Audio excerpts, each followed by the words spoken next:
This is Democracy Now! I'm Amy Goodman with Juan Gonzalez. Well, President Trump continued to lash out at the Central American migrant caravan making its way toward the U.S. border on Monday, claiming without evidence that terrorists and members of the MS-13 gang had infiltrated the group. Go into the middle of the caravan, take your cameras and search, okay? You're going to find MS-13, you're going to find Middle Eastern, you're going to find everything. And guess what? We're not allowing them in our country. We want safety. We want safety. Trump also doubled down on his threat to cut aid to Honduras, El Salvador, Guatemala, and called out Democrats over the U.S. border policy, blaming them for the caravan, saying they're behind it in an ongoing attempt to turn the caravan into a main issue for the midterm elections. Meanwhile, locals live on the caravan route have been providing volunteer assistance, basic necessities to the migrants heading north. This is Mexican resident Ana Gamboa. The only thing I can say to people is that they should be more human, that we should look into our hearts and imagine ourselves in the migrant shoes, because it isn't easy what the migrants are doing. We, Mexicans, like to criticize Donald Trump for the way he treats Mexicans in the United States, and now we're acting just like him. We don't have any walls on our border, but sometimes we ourselves are the wall. We are joined right now by two guests. From El Salvador, Oscar Chacon is with us, Executive Director of the Alianza Americas, an immigrant rights group based in Chicago. And in Boston, Honduran immigrant Patricia Montes, Executive Director of the Centro Presente in Boston, which has worked with members from Honduras and Central America since the 80s. I want to start there in Boston to talk to you about what is taking place, Patricia. And if you can respond to President Trump talking about the Middle Easterners and the MS-13 and the terrorists in the group that are heading north, the criminals, he said.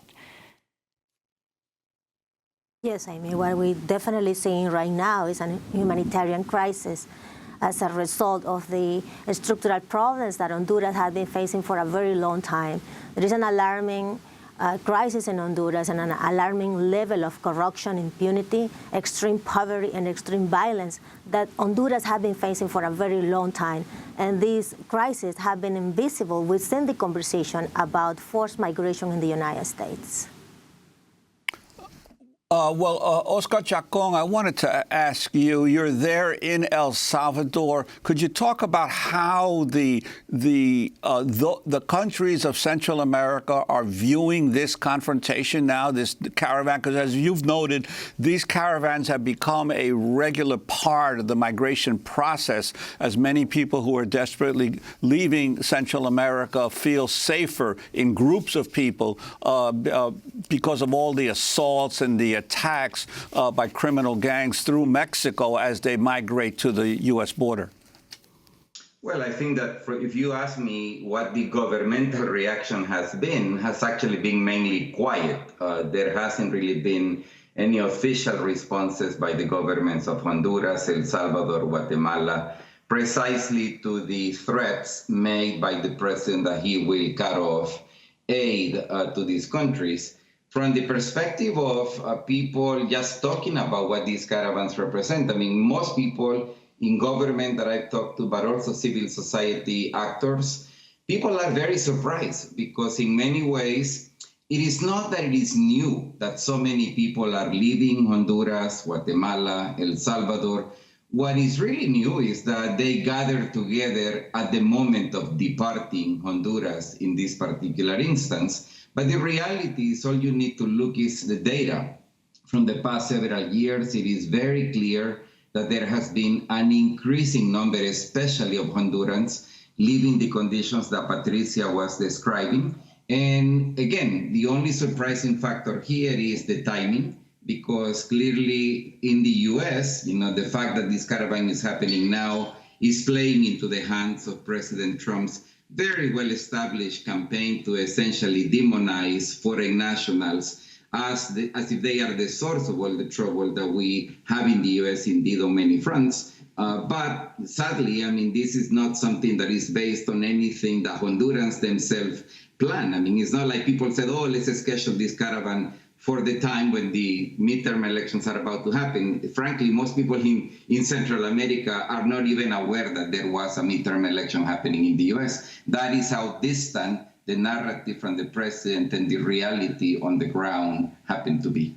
I want to go to one of the migrants responding to President Trump's comments yesterday. This is Melanio Soto, 44-year-old teacher from Honduras.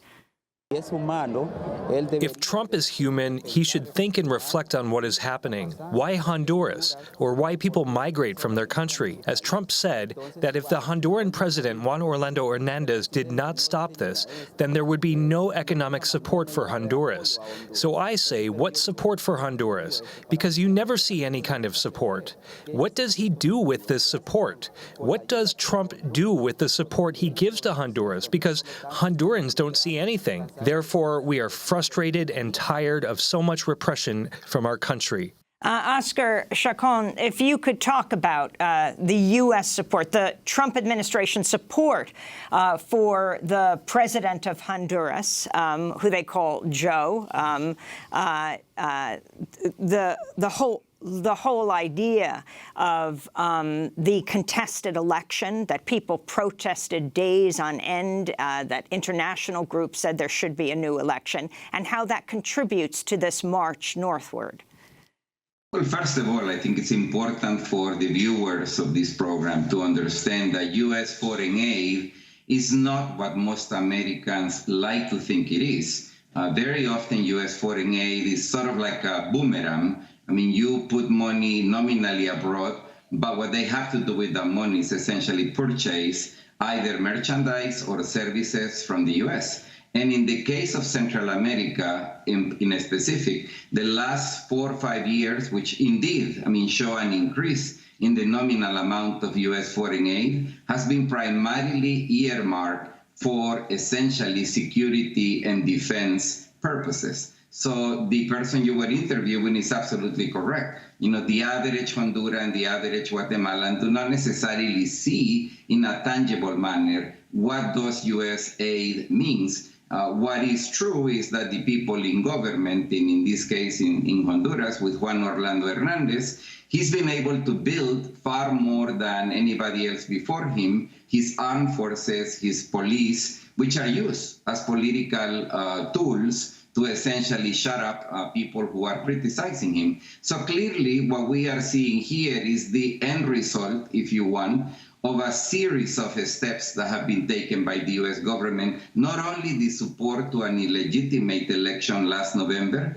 but also remember the coup d'etat that was justified and supported by the U.S. government back in 2009. So in many ways, what we are seeing is the logical consequence of all these missteps that U.S. foreign policy in the region have actually been taking for many, many, many years.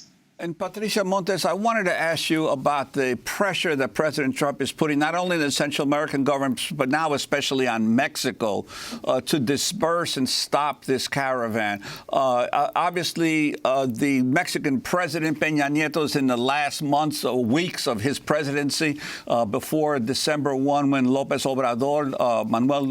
Obrador takes over. Your sense of what Mexico is doing in reaction to President Trump's pressure? Mexico has been repressing migrants for a very long time, and I think that the president obviously right now is putting more pressure in Mexico in order to stop, you know, forced migration, especially from Central America coming to the United States. But I think that, unfortunately, the Mexican government have been implementing policies that are being designed in the United States in order to stop forced migration from Central America. And I think that they have been repressing people for a very long time, especially Central American migrants. And I think it's important to understand that Mexico, not just Mexico, but all governments in the migrant route have the opportunity right now to reflect and think about why people are coming to the United States, trying to come to the United States, and they should respect basic human rights of all people in the caravan.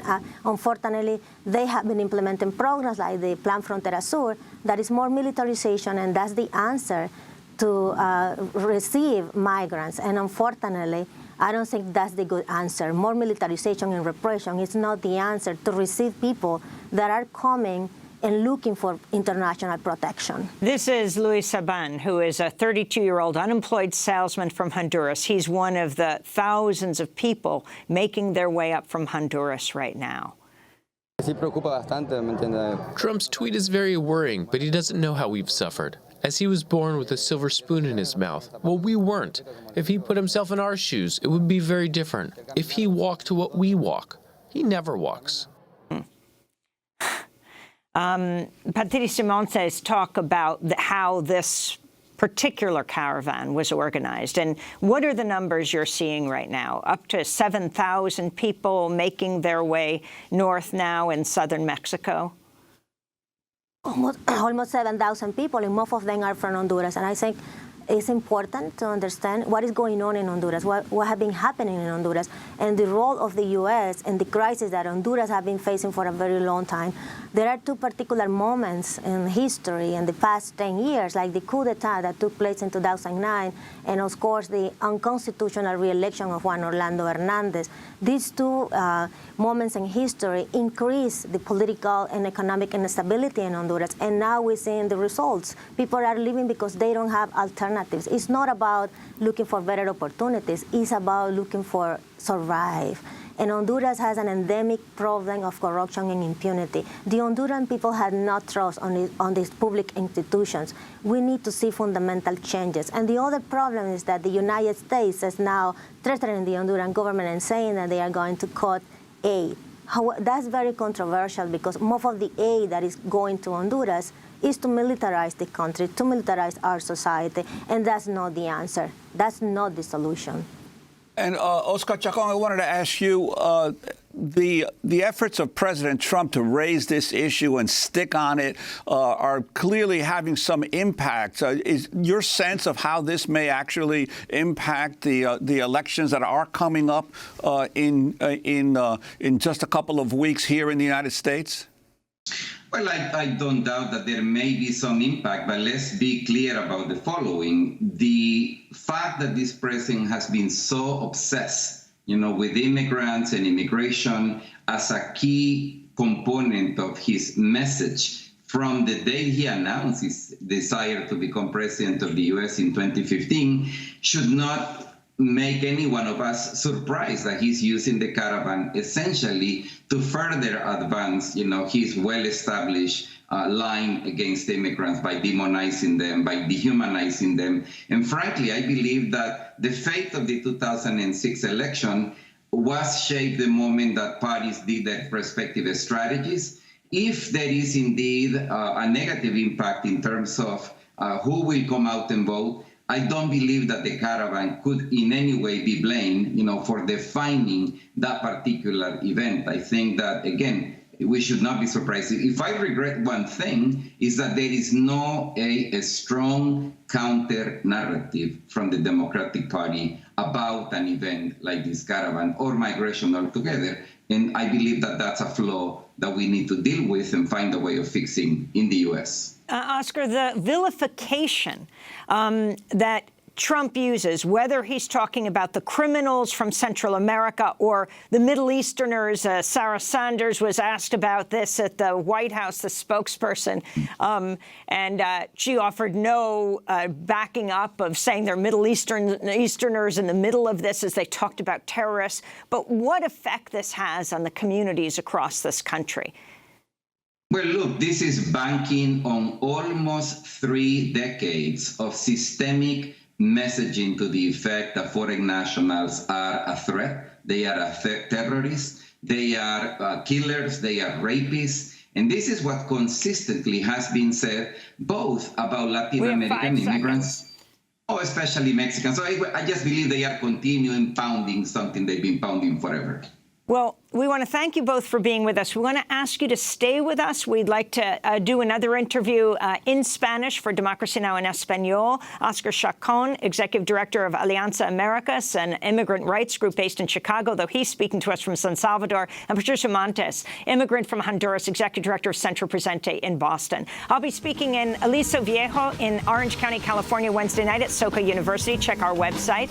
I'm Amy Goodman with Juan Gonzalez. Thanks so much for joining us.